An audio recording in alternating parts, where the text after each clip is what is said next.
कोळशाच्या ढिगाऱ्यात दबून ट्रक चालकाचा मृत्यू. वरोरा एकोणाखुला कोळसा खान परिसरातील दुर्दैवी घटना. मृतकाच्या परिवाराला आर्थिक नुकसान भरपाई मिळत नाही तोपर्यंत शवविच्छेदन होऊ देणार नाही.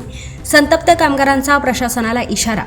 संक्षिप्त वृत्त असे की वरोरा शहरालगत असलेल्या मारडा एकोणा ग्रामपंचायत परिसरात विकोलीची खुली कोळसा खान असून यात नेहमीप्रमाणे कोळशाची उचल केली जात होती. दरम्यान कोळशाचा प्रचंड ढिगारा अचानक कोसळला. यात बाजूलाच कोळसा भरत असलेल्या ट्रकचा चालक पुष्पेंद्र सिंग उभा होता. अचानक घडलेल्या या घटनेत पुष्पेंद्र सिंग ढिगाऱ्याखाली दाबला गेला. दरम्यान उपस्थित मजूर सहकाऱ्यांनी धाव घेत तात्काळ ढिगारा उपसून त्याला बाहेर काढून उपजिल्हा रुग्णालय वरोरा येथे दाखल केले. मात्र तपासांती डॉक्टरांनी त्याला मृत घोषित केले. दरम्यान आमचे प्रतिनिधी हितेश राजन हिरे यांनी कामगारांशी संवाद साधला असता प्रत्यक्षदर्शी कामगारांनी घटना नमूद करत मूलभूत सोयीसुविधा अभावी जीव मुठीत घेऊन आम्हाला खान परिसरात काम करावे लागत असल्याचे म्हणत विकोली प्रशासनाच्या सुरक्षा निष्काळजीपणाबाबत तीव्र संताप व्यक्त करत या घटनेत आमदार देवतळे यांनी लक्ष घातले असून संबंधित प्रशासनाच्या अधिकाऱ्यांची तातडीने बैठक उपविभागीय कार्यालयात बोलावली असून मृतकांच्या वारसांना भरीव आर्थिक मदत कशी करता येईल या संदर्भात चर्चा करण्यात येणार आहे असे म्हटले. यावेळी परिसरात काही काळ तणाव सदृश्य परिस्थिती निर्माण झाली होती. महत्त्वाचे म्हणजे यापूर्वी सुद्धा या खान परिसरात अशाच काही दुर्दैवी घटना घडल्यात. यात पीडितांच्या वारसांना वकोली प्रशासनाकडून कुठलीही भरीव आर्थिक मदत देण्यात आली नाही असे म्हटले जात आहे. हो, नेमकी घटना काय आहे आणि आपली मागणी काय आहे? नेमकी घटना अशी आहे का सकाळी 4:30 वाजता तो आपली गाडी लोड करायसाठी खदान 51मध्ये गेला असता. कोण? ड्रायव्हरचं नाव आहे पुष्पेंद्र सिंग. गाडी नंबर आहे MH34BG 0971. तो गाडी लोडिंगला गेला असता. लोडिंग पेट्रोल लावून तो आपल्या गाडीच्या खालतं बाहेरला आपला लगवीसाठी उतरला. लगवीसाठी उतरणे तो गाडीच्या भोवतून राऊंड मारत असताना तर वरतून कोळशाचा जो ढिगारा आहे तो खचला. त्या ढिगारा खचल्यामध्ये तो दबल्या गेला आणि गुदमरून त्याचा मृत्यू झाला. सकाळी 4:30 वाजताची घटना आहे. त्याच्यानंतर सदर तिथं उपस्थित असलेल्या ड्रायव्हरांनी ऑपरेटरनी प्रयत्न करून त्याला मातीच्या त्या कोळशाच्या ढिगाऱ्यातून बाहेर काढण्याचा प्रयत्न केला.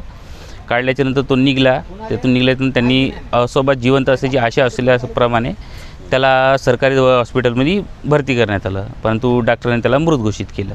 आता नेमकी आता काय आज तब्बल मला वाटते 5 ते 6 तास होत आहे, अजूनही PM झालं नाही. त्याच्या मागचं नेमकं कारण काय? याच्या मागचं नेमकं कारण असं आहे की जे भूस्खलन झालेलं आहे हे भूस्खलनामध्ये तो दबून मृत्यू झालेला आहे. याच्यामध्ये कुठल्याही ट्रान्सपोर्टचा दोष नाही किंवा जे प्रिन्सिपल एम्प्लॉयर म्हणलं GMR, कारण की ही चड्डा ट्रान्सपोर्टची गाडी असल्यामुळे चड्डा तर GMR हे असे चालत असल्यामुळे त्यांचा दोघाचा रोल असतो. परंतु याच्यामध्ये कुठला ॲक्सिडेंटल नाही, कारण की तो वैयक्तिकरित्या तो गाडी चालवत नव्हता. त्याच्यामुळं हे भूस्खलनामध्ये झाल्यामुळे ह्या सर्वस्वी जिम्मेदारी ही वेकोलीची असायला पाहिजे. कारण की भूस्खलनामुळे आज तो प्रायव्हेट कर्मचारी असो चाहे उद्या अगर त्यांचा WCL कर्मचारी पण असता तर त्यांना न्याय दिला असता. मग आता काय मागणी आहे? आमची एवढीच मागणी आहे का ज्या पद्धतीनं तुम्ही जर आपल्या प्रायव्हेट तुमच्या जो WCL कर्मचारी आहे तर अगर असं काही झालं असतं तुम्ही 1 करोड रुपये त्याला कंपन्सेशन दिलं असतं. तर आम्ही किमान एवढीच मागणी ठेवतो, 1 करोड नाही पण किमान WCLने 50 लाख रुपये द्यावे, GMRने 20 लाख रुपये आणि चड्डा कंपनी 20 लाख रुपये असे टोटली कंपनीला द्यावे. कारण की त्याच्याही मागं 3 मुली 1 मुलगा असा आप्त परिवार आहे, ज्याची मोठी मुलगी ही 11 वर्षाची आहे. अशी मी होतो की आपण घटनास्थळी होता, तर घटना नेमकी कशी झाली? तो ड्रायव्हर गाडी लावला आहे, लोडिंग पॉईंटवर गाडी लावला आहे. हुक लावायसाठी तो मागे गेला आणि त्याच दरम्यान ते माल स्लायडिंग झाला आहे आणि तो पूर्ण माल त्याच्या अंगावर पडलेला आहे. यापूर्वी सुद्धा आम्ही 2-4 ऑपरेटर आणि मी जाऊन त्याला खणण्याचा प्रयत्न केला, परंतु तो राहिला नाही. त्यापूर्वी सुद्धा त्या ठिकाणी 2-3 घटना झालेल्या आहे. सर काय नेमकं त्यांना असं काही सांगण्याचा प्रयत्न काय सांगणार आम्ही सर. ॲक्च्युली आम्ही प्रयत्न केला त्याला काढायचा. या ठिकाणी त्यांना आजपर्यंत अशा भरपूरशा घटना झालेल्या आहे, पण आजपर्यंत त्यांनी आर्थिक मदत कोणी दिलेली नाही आहे.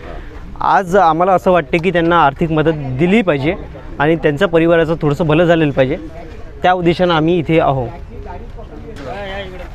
अशा WCLमध्ये ज्या प्रायव्हेट ट्रान्सपोर्ट कंपन्या आहे ज्यांची जशी GMR, वर्धा पॉवर याच्या मोठाल्या कंपनीसंग 18 वर्षाची लीज आहे, अशा कंपन्याच्या ड्रायव्हरांना, कर्मचाऱ्यांना एक मेडिकल सुविधा, ESI सुविधा, आपला PF सुविधा, त्यांचं इन्शुरन्स हे असायलाच पाहिजे. याची प्रायोरिटी WCLनं पण चेक करायला हवी.